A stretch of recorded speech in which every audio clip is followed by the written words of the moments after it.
HarperCollins and Harper Audio present Rock Star: My Life on and Off the Ice by Jennifer Jones. Read by Emma Love. To my beautiful daughters, Isabella and Skyla, who completed my life and filled my heart in a way I didn't think possible. My husband, Brent, for loving me like no other. My stepson, Will, for allowing me to join his world. And my mom and dad, for being the best parents a girl could ask for. I love you more. 1. A farewell to remember. I'd always thought that when it came time to throw my last rock at the Scotties Tournament of Hearts, I'd pause to savor it all and remember the moment. To smell the ice, as I always say. After all, the Canadian Championship was a large part of my curling career. I played in the event 18 times, starting in 2002. Now here I was in Calgary, 22 years later, playing my final Scotties game, getting ready to throw my last stone.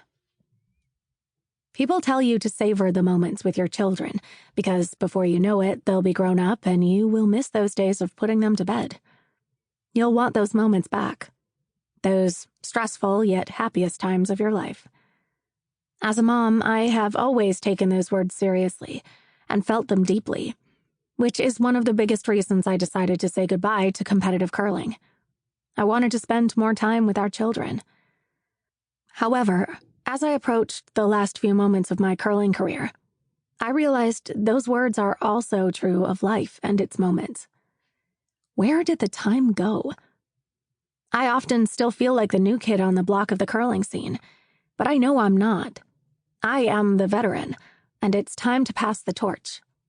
And yet, it feels like just yesterday that I took my first slide over the Scotties Hearts emblazoned on the ice we played on. I wish someone had told me back then to savor every single second, because before you know it, you will take your last slide. My mantra has always been to enjoy the moment, and I feel I did that more than most. But I still can't believe it has been over 20 years since my first Scotties. But the magic of the moment of my final farewell didn't unfold in the way I had always imagined. Instead of taking a meaningless shot to end a game, I found myself in one last national final, with everything on the line and only 2 shots left to determine the winner. I had a shot that, if we executed it perfectly, would force Team Ontario and its skip, Rachel Homan, into a very difficult draw to the forefoot to decide who would be crowned Team Canada. A shot that, if Rachel missed, would lead to a record-breaking 7th Scotties Championship for me, and the first Canadian Championship for each of my teammates. That's where my focus was, as I slid down the ice toward the awaiting rock. There was no chance to look around or think about the end of my Scotties career. Instead, as I had done tens of thousands of times during my years on the ice, I went through my routine. I flipped the rock on its side, cleaned the bottom, and returned it to the ice.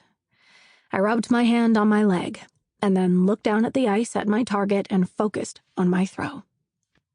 Time stood still, as it always does for me in those grandest of moments. I will remember that instant, not for being my last shot at a Scotties, but for being an important shot in an important game. These are the moments I have always lived for. Now, here I was, one last time, leaving it all on the line. Here goes nothing. Sadly, that final shot missed by centimeters, giving the victory to the very talented Homan team. Our journey was over. Some would say the story didn't have a fairy tale ending, but I'd say it ended the way it was meant to. And I can say, with my whole heart, that I left it all out there, and I have absolutely no regrets. Okay, maybe I wish the result had been different, but that's not something within my control. Obviously, there were a few brief moments of disappointment at the outcome, but then I realized it was over. As I moved down the ice to shake hands with the champions and hug my teammates, Sample complete. Ready to continue?